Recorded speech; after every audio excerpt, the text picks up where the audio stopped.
নমস্কাৰ village farm YouTube চেনেলৰ আন এটি ভিডিঅ'লৈ সকলোকে স্বাগতম জনাইছোঁ। বন্ধুসকল, আজি মই অষ্ট্ৰেলিয়ান ৰেড নেপিয়াৰ ঘাঁহটো দেখুৱাবলৈ ওলাইছোঁ।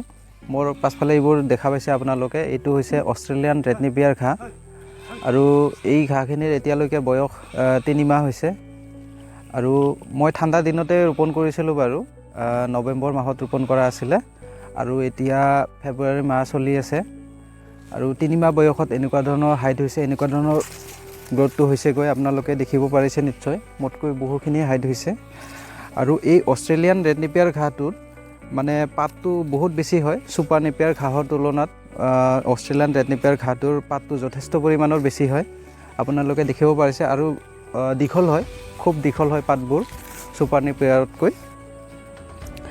আৰু বন্ধুসকল, বহুতো কৃষক বন্ধুই কিছুমানে মোক সোধে যে ছুপাৰ নেপিয়াৰত অকণমান শুং থাকে নেকি, বা শুং থাকিলেও ছাগলী বা গৰুৱে খায়নে নাখায়, সেই কথাটো সোধে বাৰু।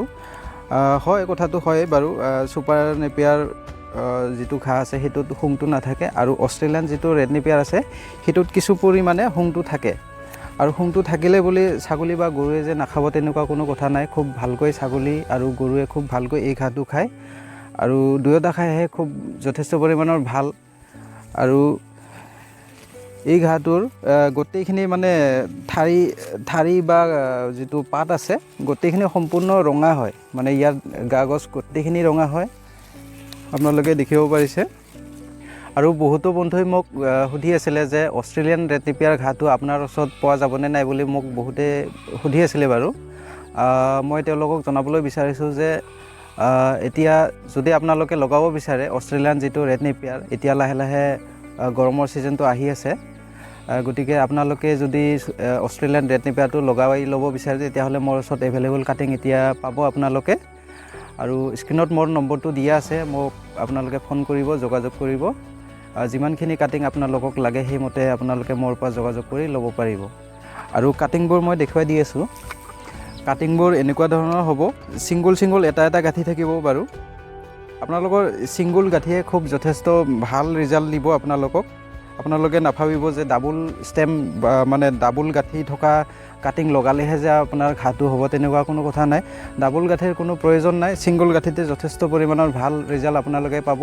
মই ছুপাৰ নেপিয়াৰ হওক বা অষ্ট্ৰেলিয়ান ৰেড নেপিয়াৰ হওক, যিমানবোৰ মই যি ঘাঁহৰ খেতি কৰোঁ সকলোখিনি মই ছিংগল ষ্টেম মই নিজেও ব্যৱহাৰ কৰোঁ আৰু কৃষক বন্ধুক অসমৰ ৰাইজবাসীক মই দি আহিছোঁ। তেওঁলোকেও এতিয়া বহুখিনি স্বাৱলম্বী হৈছে। আৰু কাটিংবোৰ এনেকুৱা ধৰণৰ হ'ব, এটা এটা গাঁঠি থাকিব আৰু এটা এটা গাঁঠি থকা এটা মানে কাটিং এনেকুৱা ধৰণৰ এটা কাটিঙৰ পৰাই আপোনালোকে এনেকুৱা ধৰণৰ সুন্দৰ মানে ঘাঁহৰ আপোনালোকে প্ৰডাকশ্যনটো ল'ব পাৰিব। গতিকে যিসকল কৃষক বন্ধুক অষ্ট্ৰেলিয়ান ৰেড নেপিয়াৰ ঘাঁহটোৰ বিধানটোৰ কাৰণে প্ৰয়োজন হয় বুলি ভাবি আছে, তেওঁলোকে মোক ফোন কৰিব, মোৰ পৰা ল'ব পাৰিব। গতিকে এয়াই আছিল বন্ধুসকল, আজিলৈ ইমানে। ধন্যবাদ।